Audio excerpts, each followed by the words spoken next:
नमस्कार विद्यार्थियों। आज हमारी चर्चा का विषय है राजस्थान अफवाह प्रणाली। अफवाह प्रणाली के बारे में ज़्यादा जानने से पहले हम इस शब्द का अर्थ समझने की कोशिश करते हैं।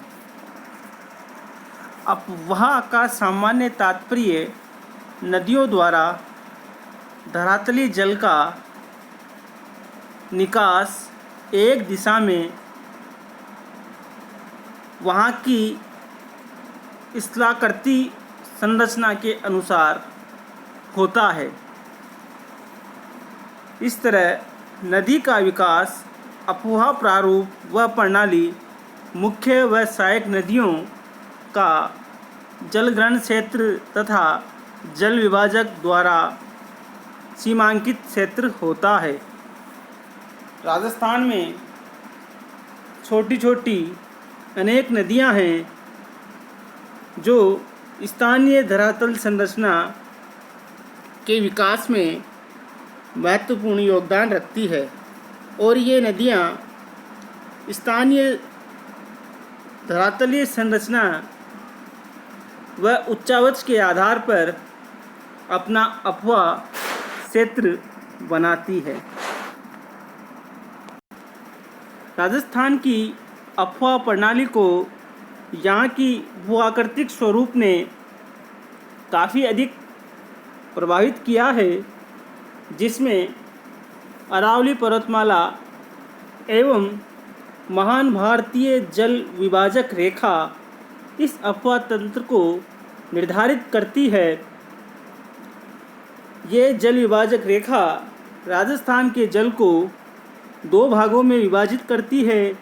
पश्चिम की ओर का क्षेत्र अरब सागर में जाता है, जबकि पूर्व वाला जल प्रवाह बंगाल की खाड़ी में जाता है।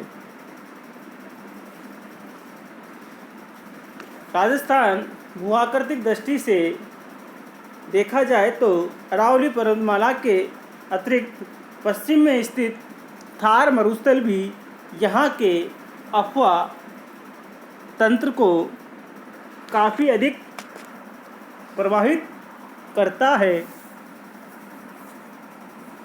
जैसा कि मरुस्थल की नदियाँ आंतरिक प्रवाह प्रणाली वाली नदियाँ हैं जो राज्य का 60.2% भाग रखती है। कुल मिलाकर राजस्थान की भूआकृतिक स्वरूप के कारण यहाँ के अफवाह तंत्र अथवा बहने वाली नदियों को हम 3 वर्गों में वर्गीकृत कर सकते हैं। नंबर 1, अरब सागर में गिरने वाली नदियाँ जो राज्य का कुल 17.1 अफवाह क्षेत्र रखती है। सेकंड, बंगाल की खाड़ी में गिरने वाली नदियाँ जो राज्य का कुल क्षेत्र 22.4% अफवाह क्षेत्र रखती हैं।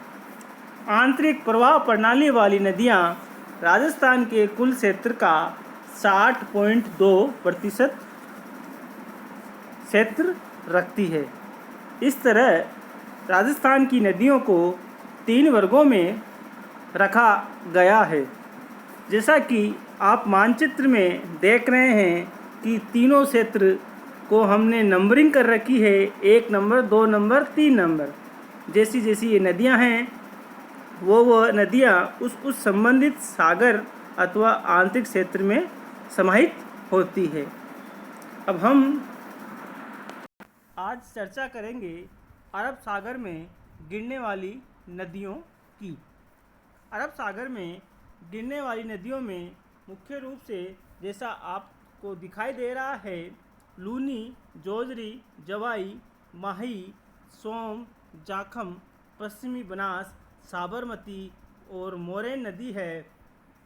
ये नदियाँ अपने संबंधित क्षेत्र का जल ग्रहण करके एक अफवाह क्षेत्र बनाती है और अरब सागर में गिरती है। इस क्षेत्र की या अरब सागर में गिरने वाली नदियों में सबसे मुख्य नदी है लूनी नदी। नंबर 1, लूनी नदी राजस्थान के बांगर की महत्वपूर्ण नदी है, जो अजमेर के नाग पहाड़ी से निकलती है, जो कुल लंबाई 330 किलोमीटर तक बहने के बाद ये गुजरात में कच्छ की खाड़ी में जाकर समाहित होती है। ये नदी जोधपुर, बाड़मेर, अजमेर, जालोर आदि अर्धशुष्क क्षेत्रों से गुजरती है।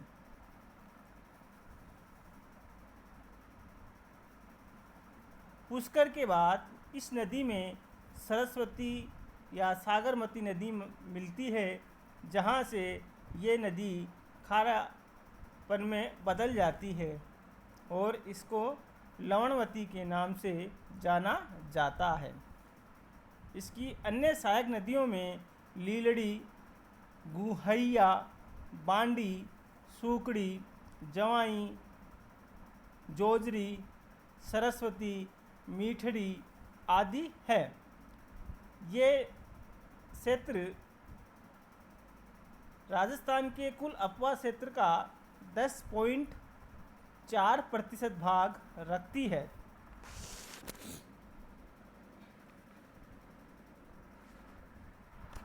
बालोतरा के बाद इस नदी का पानी खारा हो जाता है। पंचभद्रा झील के निकट लूनी लवणीय भूमि में बहने के कारण खारा जल के रूप में हो जाता है। इस नदी के सहारे बिलाड़ा, लूनी जंक्शन, समदड़ी, बालोतरा, नाकोड़ा, गुड़ामलानी आदि नगर बसे हुए हैं। इसकी सहायक नदी है जोजरी, जो नागौर जिले से निकलकर जोधपुर में बहती हुई लूनी नदी में मिलती है। जोधाना शहर के पास बहने के कारण जोजरी कहलाती है।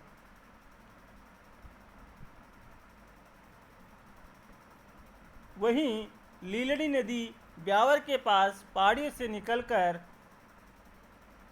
समदड़ी या सिवाना के पास लूनी में मिलती है। सूकड़ी नदी भी लूनी की सहायक है। इसका उद्गम पाली जिले के अरावली पर्वतमाला श्रेणी से होता है और ये बाड़मेर में समदड़ी में जाकर मिलती है। मीठड़ी नदी का उद्गम पाली जिले की अरावली पहाड़ियों से होता है और बाड़मेर में मंगला नामक स्थान पर मिलती है। अब आ रही है तीसरी नदी, जवाई नदी। ये लूनी की सबसे लंबी सहायक नदी है, जो गोरिया गांव पाली के निकट निकलती है। पाली, जालोर, बाड़मेर जिले में बहती हुई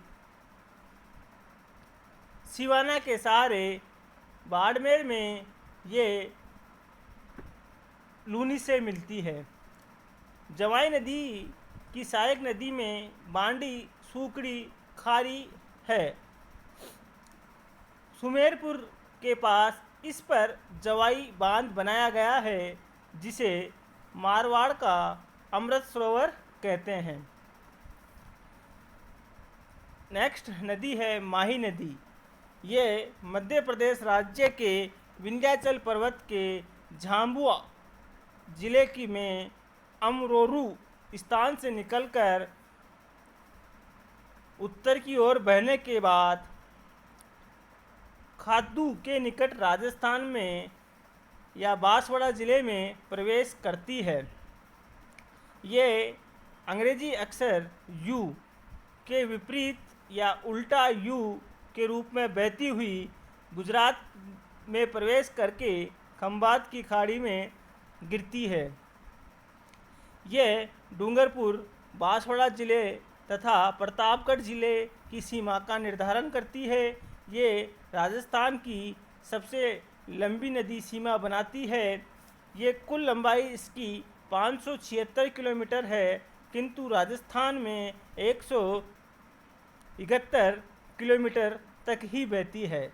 इसको बांगड़ की गंगा या काठल की गंगा भी कहते हैं। ये नदी कर्क रेखा को 2 बार काटती है और इसी नदी पर माही बजाज सागर बांध तथा कागदी पिकअप बांध और गुजरात में कडाना बांध बना हुआ है, जो पेयजल और सिंचाई की सुविधा देता है।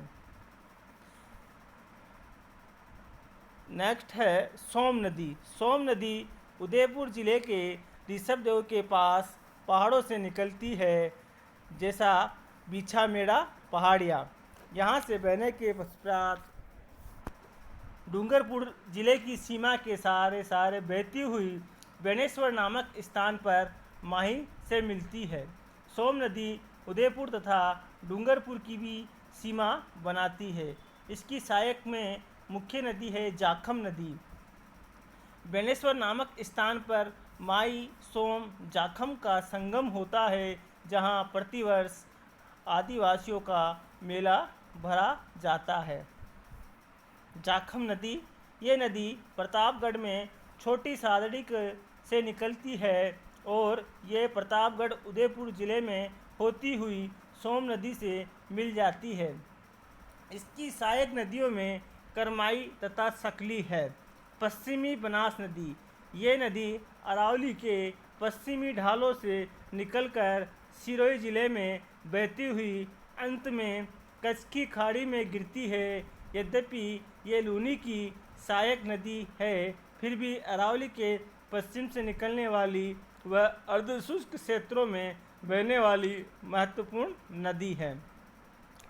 साबरमती नदी, ये नदी उदयपुर नगर के पश्चिम में अरावली पर्वत क्षेत्र की पदराड़ा की पहाड़ियों से निकलती है। इस नदी का उद्गम 5 छोटी छोटी धाराओं के रूप में होता है और ये उदयपुर जिले में कम बहती है। इसका अधिकांशतः प्रवाह क्षेत्र गुजरात राज्य में है, इसलिए ये गुजरात की मुख्य नदी है। ये उदयपुर डूंगरपुर से बहने के पश्चात अहमदाबाद के पास खंभात की खाड़ी में गिरती है। ये राजस्थान में मात्र 1% अपवाह क्षेत्र रखती है और राजस्थान में 80 किलोमीटर बहने के बाद गुजरात में बहती है। मोरैन नदी, ये डूंगरपुर की पहाड़ियों से निकलकर गलियाकोट के पास माही नदी में मिलती है। इस तरह अरब सागर में गिरने वाली नदियों में यह महत्वपूर्ण नदियां थी, जिसके बारे में हमने आज चर्चा की है। अब शेष नदियों के बारे में हम अगले वीडियो में चर्चा करेंगे।